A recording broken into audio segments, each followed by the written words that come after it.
Good morning, my name is Claire and I am in Reykjavik, Iceland in the middle of winter.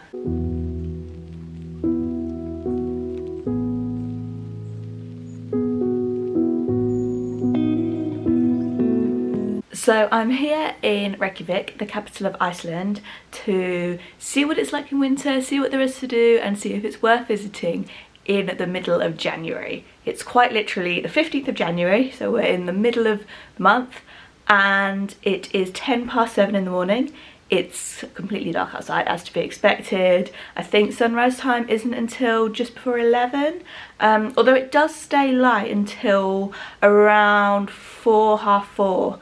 So you do have about 5 hours of lightness during the day at the moment. Today we're off on a Golden Circle tour. So we're seeing all of the main sites of the Golden Circle, the waterfalls, the Geysirs, and the national park where the two, the North American and the European plates meet. We are doing it as a tour because we didn't really fancy driving in the winter, although some people do. It's definitely not a complete no-go if you are visiting Iceland in the winter. But for us, we just fancied doing a tour, seeing all the sites, and hopefully we'll have some interesting information from the guide as well.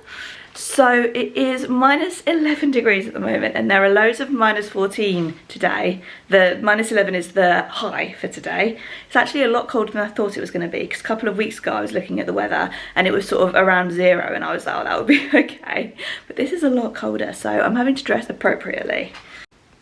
So this is my base layer, just running leggings and a t-shirt. Middle layer I've put on a fleece. Now I've got warm trackies, an extra pair of socks and a big fluffy jumper. Then I'm not going to put them on now, but I've got one pair of base thin gloves to wear as a base, one pair of thicker gloves, an insulated hat and a very woolly thick scarf to wear. And I have my hiking boots on and this really long warm coat.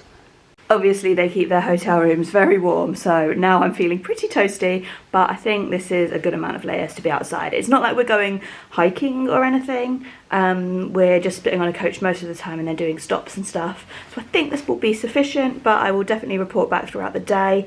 Now we're going down to breakfast, so there is included breakfast at this hotel. It's the Reykjavik Lights by KR Hotels.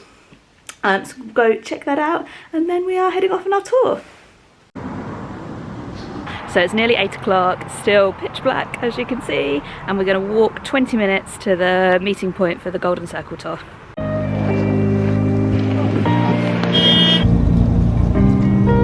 American plates and Europe. There's a very small. Well, if you. So we've just stopped at the service station. That's in the middle of the tectonic plates, so you can stand with 1 foot in Europe and 1 foot in North America. Very close to Keflavik Airport. So North America and then Europe.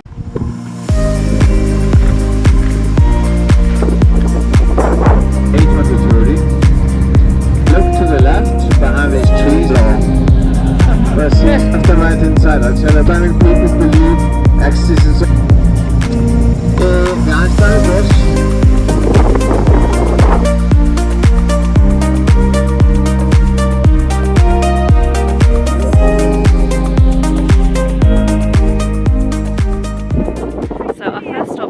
Kerid Crater. This is a 6,500-year-old crater and looks completely different now than it would in the summer. In the summer it's a bright blue pool and they have concerts down there in the summer, but you won't really see that for too long at the moment. It's pretty chilly, but there's a bit of a wind chill now.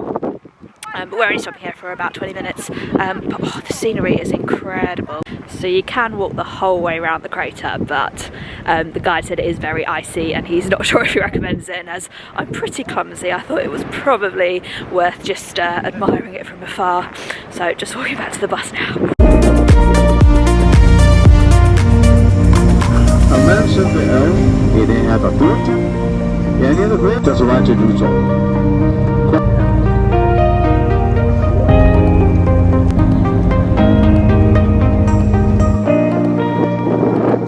So the next stop is at Gullfoss Waterfall. It's a little bit more of a walk from the coach to get here.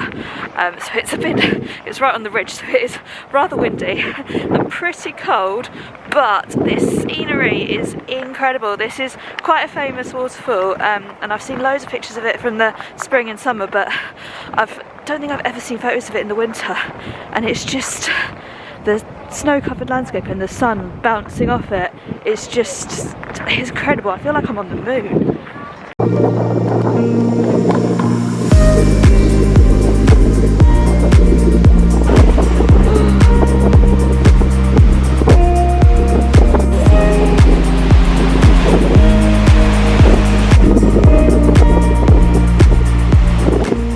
Had a little look around the shop just to see what was on offer, but yeah, Iceland is pretty expensive. Hats, if you forget your hats, a woolly hat here will set you back about £25 or like 30 US, and yeah, jumpers were in the range of about £60, it's like 70 odd US, so yeah, it is quite pricey here. It did smell of mulled wine, which would really be nice right now, but I am doing dry January, and yeah, I don't know how much that would cost. So, but just look at this light views for the day. So on these Mountaineers of Iceland buses, you can actually drive on the glacier, which is really cool. So we've just been to see the Geysir, or Geysir, I'm not sure how you pronounce it, which is one of the most impressive in the world, one of the biggest in the world. I think it may be the biggest in the world actually, and it's basically when thermal water underneath just shoots up through a really small hole in the surface, and it kind of bubbles, gets to a boiling point, and then just explodes. The one here explodes every 6 to 8 minutes, so you can just stand there for like 10 minutes and you may see it explode twice, which was really cool. I got some good footage. My fingers did go a little bit numb because I started recording without having my gloves on and then couldn't stop in case because you never know when it's going to erupt. But yeah, that was really, really cool, really interesting. Definitely a must do when you're in Iceland.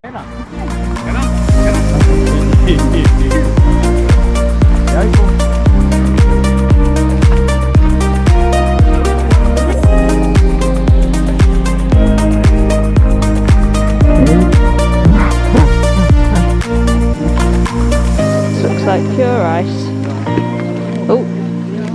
Oh wow, that's very slippery.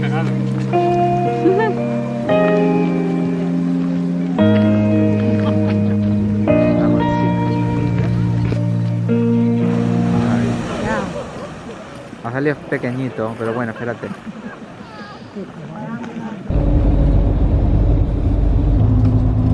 So our penultimate stop of the day is a hot spring where they make bread. They put the bread into a container and cook it by putting it in the thermal waters, and that bakes the bread.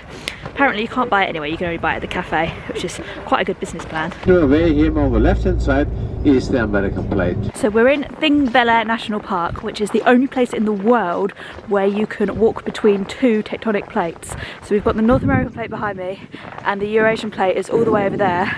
So this is technically no man's land. So yeah, technically no tectonic plates, and then all the way back there is the Eurasian one, which is really cool. This was also the place where the first Viking parliament was held in the 10th century. So Iceland used to be a very kind of lawless land in the middle of the Arctic Ocean, and it was established, the sort of Vikings used to come here and they used to enjoy being here, but they sort of eventually decided they needed some structure, so they set their own sort of first parliament meeting here, and it was first here in Thingvellir National Park, and Thingvellir in Icelandic means place of the gathering. So yeah, really cool place.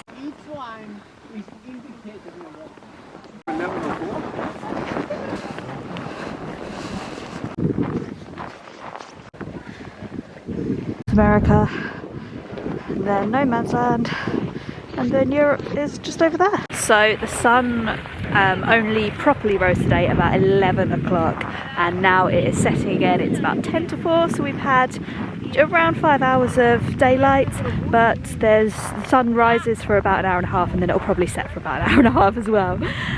But the light, when it is light, is beautiful. Just look at this scenery. Just a casual -16 degrees. It's just such a surreal landscape here. Like, you look across and you've got the European tectonic plate over there, you've got what looks like another Geysir over there, just a plume of smoke in the sky, and then I've got the sun setting here. The sun is nearly set, so we're going to get that goldeny sky again probably for the next like hour as we drive back to Reykjavik. So yeah, absolutely beautiful. Wild discrepancy on the temperatures. I've seen in there it said Thingvellir National Park, which is where we are, is -16. I mean, it feels cold, but it doesn't feel that cold. My phone keeps telling me it's about -14, but then I have seen, this morning I saw signs in Reykjavik saying it was about -7. So somewhere in between that. It's cold. I'm glad I'm wearing a lot of layers, and then I wouldn't want to spend too long outdoors, but definitely manageable and worth it for this like absolute winter wonderland. Like, I feel like this is what Iceland's all about. Yeah, I think. Alright, back in the hotel room. We just had some pizza. There's a pizza restaurant just down, I don't think it's part of the hotel, but it's literally next to the hotel. And they did this really nice, it was like a thick pizza, and they did a vegetarian one and a vegan one, so we got one each, and shared them, which was really good. And now got like an hour and a half of downtime, and then we're off on the Northern Lights tour. So the Northern Lights tour is from 9 to 11, but we get picked up from like 8:30, so we need to be down in reception by 8:30. So just gonna get prepared now. I've whacked the heating on because it was a little bit chilly when I walked in, and my legs are a little bit cold from sort of being out in the cold all day, so I'm gonna have a shower. I don't feel too cold, but I feel like a nice hot shower will set me up for this evening. And yeah, just gonna chill, write some notes up for blog posts, and then I'll get ready for the Northern Lights tour. Apparently it's a good forecast tonight, so hopefully we see some lights. I'm wearing so many clothes. Alright, it's a little bit later and I'm just getting ready to go on the Northern Lights tour. I put an extra pair of trousers on, so I'm wearing 3 pairs of trousers and all of the jumpers from earlier and this coat, but it's actually very warm in here, hence the red cheeks. But we're just going to go down now and wait for our pickup to the Northern Lights tour. We're going on a boat to see the Northern Lights, so we'll see how this goes. 3, yeah. Okay, so we've boarded the boat. We're on the Andrea boat. This is actually a whale watching boat for mostly, but it does these Northern Lights excursions. I'm guessing that it's worth seeing Northern Lights from the water. Maybe they reflect in the water or something. I'm not really sure. I just booked a Northern Lights tour and then got here and realised it was on a boat, so we'll see how it goes. I'm just having a little look around the boat now. I think we've still got about 45 minutes before we start sailing. Thinking about putting some overalls on because I just feel like it's going to be quite cold out there, but I am wearing many a layer already, so we'll see.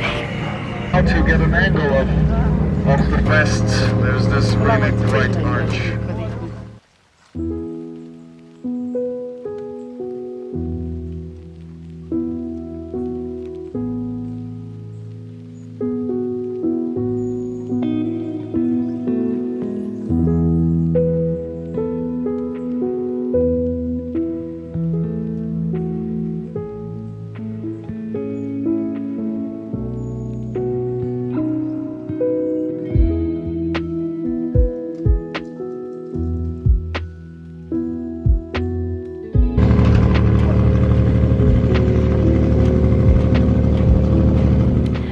Alright, we're back from the Northern Lights tour. That was really impressive. That was, yeah, really something special.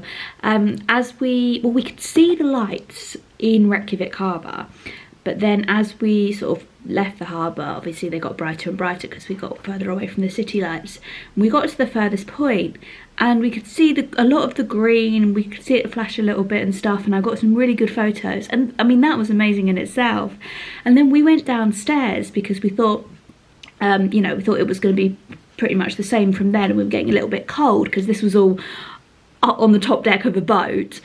But then we heard the voiceover and he was saying, oh, you can see pinks now. Oh, look, you can see it all flickering and moving and everything. So I thought, I better go back up. And I'm so glad I did. It was incredible. It was so bright. And even like, without looking through the camera, it was amazing. So I definitely would recommend that while you're in Iceland, if anyone's going to Iceland. Yeah, no, great day, great day. It's crazy that I woke up before 7. I think I woke up about 6:30, and it's crazy how much we've done today. We've done the full Golden Circle tour, come back, and then full Northern Lights tour. Tomorrow's going to be a little bit more chilled out, although still pretty action-packed. We have tickets to go on the Reykjavik City sightseeing bus, and we're going to go to hopefully a couple of museums in Reykjavik, and then we're going to the Blue Lagoon at 5. So stay tuned for that. That'll be in the next video. I hope you've enjoyed this video, and I hope it's offered some inspiration if you're planning to visit Iceland, or if you aren't planning to visit Iceland, I hope it has convinced you to book a trip. So thank you so much for watching, and I'll see you next time. Bye!